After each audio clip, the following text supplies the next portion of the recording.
자식이 전화를 잘 받지 않는다. 명절에도 얼굴 보기가 어렵다. 말을 걸면 네 알았어요로만 끝난다. 왜 이렇게 된 걸까? 우리가 뭘 잘못한 걸까? 조선 최고의 학자 정약용의 가르침에 따르면 부모와 자식이 멀어지는 건 사랑이 부족해서가 아니라 말이 지나쳐서다. 사랑한다고 한 말이, 걱정한다고 한 말이 자식의 마음에는 짐이 되고 상처가 된다. 오늘 정약용의 지혜를 빌려 자식과 멀어지게 만드는 절대 하지 말아야 할 말 3가지를 살펴보자. 말을 줄이면 마음이 가까워진다. 이 영상이 도움이 된다면 구독과 좋아요로 함께 해주시길 바란다. 정약용은 유배지 강진에서 2 아들에게 편지를 썼다. 18년의 긴 유배 기간 동안 그가 자식들에게 가장 강조한 것은 말의 힘이었다. 그의 가르침에 따르면 말은 곧 마음이고 마음은 곧 사람의 덕이다. 부모가 던진 한마디는 자식의 가슴에 평생 남는다. 칭찬의 말은 날개를 달아주고 질책의 말은 발목을 잡는다. 격려의 말은 길을 밝혀주고 비난의 말은 어둠 속으로 밀어넣는다. 문제는 이것이다. 부모는 무심코 한 말이지만 자식은 그 말을 마음속 깊이 새겨버린다는 것. 그냥 한 말인데 왜 그래? 농담이었는데 왜 진지하게 받아들여?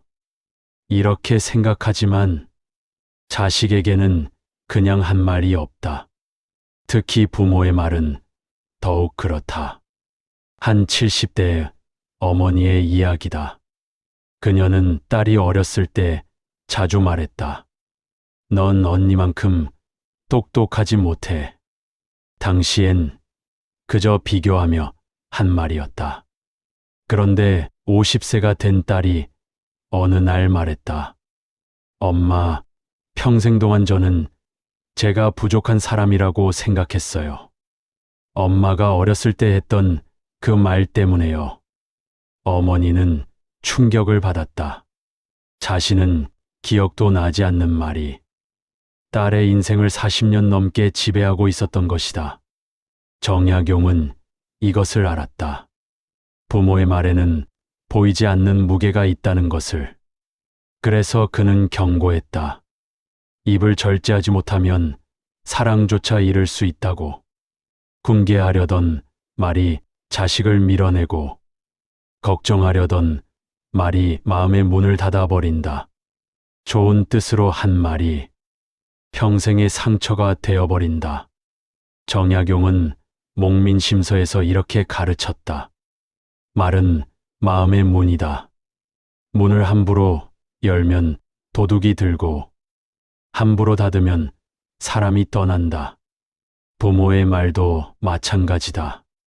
함부로 하면 자식이 떠나고 아예 하지 않으면 관계가 끊긴다. 그렇다면 어떻게 해야 할까? 정약용의 가르침은 명확하다. 말하기 전에 3번 생각하라. 이 말이 상대의 마음을 품는가, 밀어내는가? 이제 우리는 물어야 한다. 내가 한 말이 자식을 품었는가, 밀어냈는가? 말의 무게를 아는 부모만이 자식의 마음을 얻을 수 있다. 정약용은 이것을 알았다. 부모의 말에는 칼날이 숨어 있다는 것을. 그 칼날로 자식을 베어버릴 것인가? 아니면 칼을 내려놓고 품을 것인가? 첫 번째로 하지 말아야 할 말은 내가 너를 어떻게 키웠는데이다. 이 말을 들은 자식은 어떤 기분이 들까? 고마워해야 할까? 미안해해야 할까? 아니면 화를 내야 할까? 대부분의 자식들은 이 말을 듣는 순간 3가지 감정을 동시에 느낀다. 죄책감, 부담감, 그리고 분노. 정약용이 정신에 따르면 은혜를 입 밖으로 꺼내는 순간 그것은 더 이상 사랑이 아니라 빚이 되어버린다. 부모가 베푼 사랑을 말로 꺼내면 자식은 이렇게 느낀다. 나는 부모님께 빚진 사람이구나. 내 선택은 내 것이 아니라 갚아야 할 의무구나. 내 인생은 나를 위한 게 아니라 부모님 희생에 대한 보답이구나. 그리고 마음의 문을 닫는다. 정약용은 은혜를 앞세우는 마음을 경계했다. 사랑은 베풀면 끝나는 것이다. 그 뒤에 대가를 바라면 그것은 거래가 된다. 한 어르신의 이야기를 들어보자. 72세 박 씨 어머니는 딸에게 자주 말했다. 내가 너 대학 보내느라 얼마나 고생했는데, 내 학원비 대느라 내가 얼마나 아껴 살았는데, 너 결혼식 치르느라 우리가 얼마나 힘들었는데. 딸은 처음엔 미안해했다. 엄마, 죄송해요. 제가 효도할게요. 하지만 시간이 지날수록 그 말이 반복되자 딸은 점점 지쳐갔다.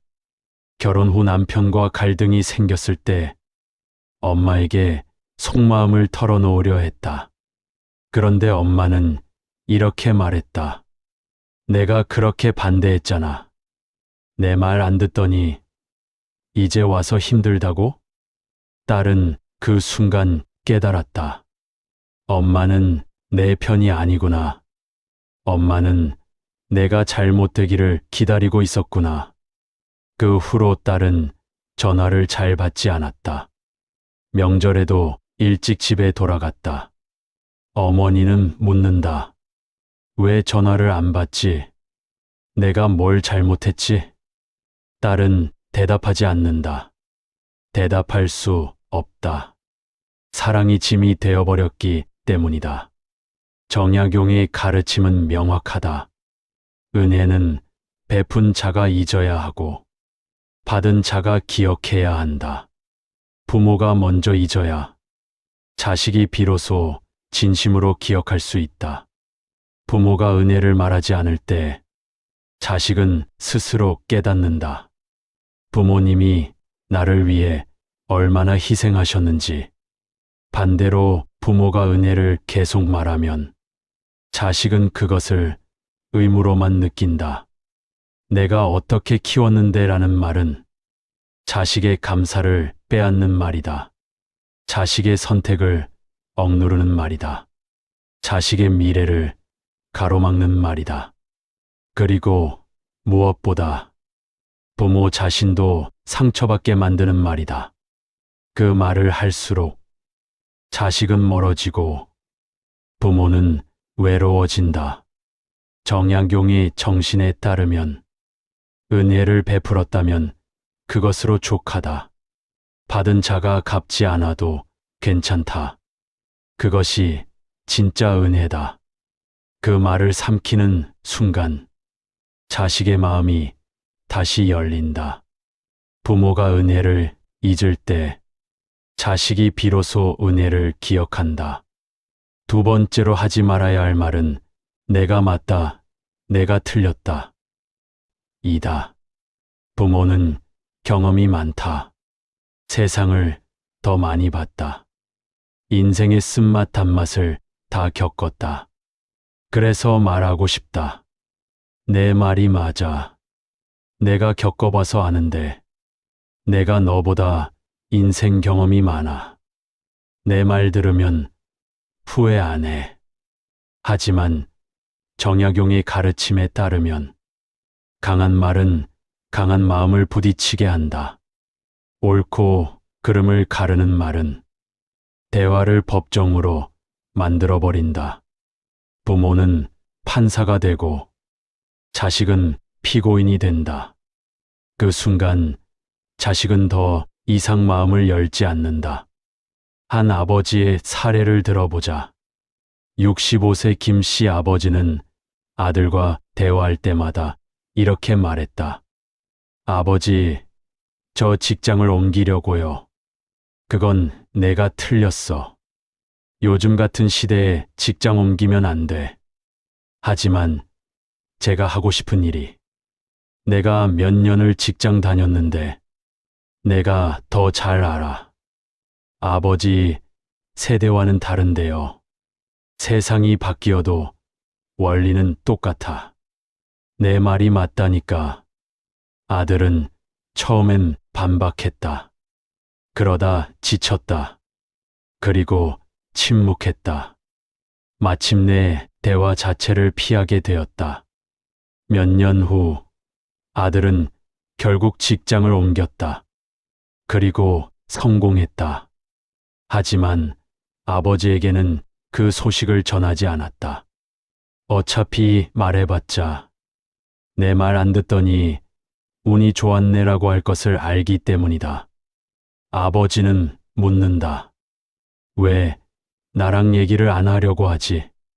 왜 중요한 일을 내게 얘기 안 하지? 아들은 대답하지 않는다. 대답해봤자 그건 내가 틀렸어라는 말만 돌아올 것을 알기 때문이다. 정약용은 이것을 경계했다. 듣지 않고 가르치려는 자는 군자의 길을 잃는다고. 목민심서에는 이런 정신이 담겨 있다. 백성의 말을 듣지 않는 목민과는 백성을 잃고, 자식의 말을 듣지 않는 부모는 자식을 잃는다. 부모의 역할은 가르치는 것이 아니라 먼저 듣는 것이다. 자식의 말을 끝까지 들어주고 그의 선택을 존중해 주는 것. 설령 자식의 선택이 틀려 보여도 일단 들어주는 것이 먼저다. 왜냐하면 부모의 경험이 항상 옳은 것은 아니기 때문이다. 시대가 바뀌었다. 부모 세대의 성공 공식이 자식 세대에는 맞지 않을 수 있다. 부모 세대에는 평생 직장이 미덕이었지만 지금은 커리어 전환이 필수가 되었다. 부모 세대에는 참고 견디는 것이 미덕이었지만 지금은 정신 건강이 더 중요해졌다. 그러니 부모의 경험만으로 자식의 인생을 재단할 수 없다. 더 중요한 것은 틀렸어도 괜찮다는 것이다. 자식이 스스로 선택하고 스스로 실패하고 스스로 배우는 것. 그것이 진짜 성장이다. 부모가 할 일은 자식이 넘어졌을 때 일으켜 세우는 것이지 넘어지지 않게 붙잡는 것이 아니다. 정약용의 정신에 따르면 말을 줄이고 귀를 열면 자식의 마음이 스스로 부모에게로 온다. 내가 맞다는 말을 삼키는 순간 자식은 비로소 부모의 말을 듣기 시작한다. 부모가 먼저 듣는 순간 자식이 마음을 열기 시작한다. 세 번째 하지 말아야 할 말은 그럴 줄 알았다. 너는 원래 그래. 이다. 이 말만큼 자식의 가슴에 칼을 꽂는 말이 있을까? 너는 원래 그래. 그럴 줄 알았어. 넌 항상 그 모양이지. 역시 너답다. 이 말들의 공통점은 무엇일까? 자식을 단정 짓는다는 것이다. 정약용의 가르침에 따르면 사람은 말하는 대로 된다. 부모가 자식을 어떻게 말하느냐에 따라 자식의 미래가 달라진다는 것이다. 부정적인 낙인을 찍는 말은 자식의 가능성을 막아버린다. 넌 원래 그래라는 말은 난 너를 포기했다는 뜻으로 들린다. 넌 변할 수 없다는 선고로 들린다. 한 어머니의 이야기를 들어보자. 68세 이씨 어머니는 아들이 어렸을 때부터 자주 말했다. 아들이 시험을 못 봤을 때 그럴 줄 알았어. 넌 공부에 소질이 없어. 아들이 친구와 싸웠을 때 역시 너답네. 넌 성격이 원래 그래. 아들이 약속을 어겼을 때 그럴 줄 알았다. 넌 항상 그 모양이야. 아들은 처음엔 반성했다. 엄마 말이 맞나? 나는 정말 그런 사람인가? 그러다 체념했다. 어차피 난 엄마 눈에 그런 사람이구나. 노력해봤자 소용없구나. 그리고 정말로 그런 사람이 되어버렸다. 정약용의 가르침은 분명하다. 사람을 단정하는 말은 인연을 끊는 말이다. 자식은 변할 수 있다.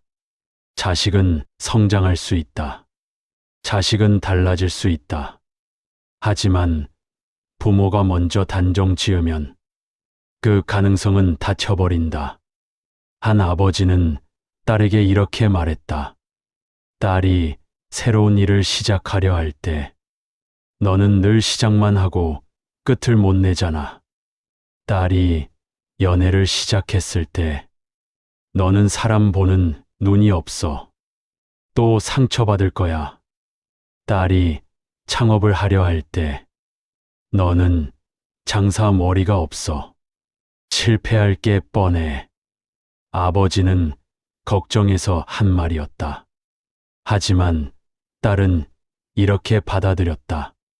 아버지는 나를 믿지 않는구나.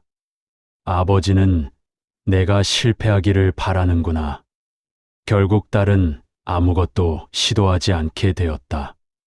어차피 아버지는 반대할 테니까. 어차피 나는 못할 테니까. 그리고 정말로 아무것도 이루지 못했다. 정약용의 정신에 따르면 자식의 가능성을 믿지 않는 부모는 자식의 미래를 빼앗는 것이다. 대신 이렇게 말해보라. 이번엔 실수했지만 다음엔 더 잘할 수 있다. 넌 충분히 할 수 있는 사람이야. 아직 시간이 있어. 천천히 해봐. 말 한마디가 자식의 인생을 바꾼다. 정약용은 알았다. 부모의 말이 곧 자식의 운명이라는 것을. 부모가 넌 못해라고 말하면 자식은 정말 못하게 된다. 부모가 넌 할 수 있어라고 말하면 자식은 용기를 얻는다. 넌 원래 그래라는 말을 삼키는 순간 자식은 다시 일어설 힘을 얻는다. 부모의 믿음이 자식의 가능성을 여는 열쇠다. 정약용이 평생 강조한 부모의 도리는 단순했다.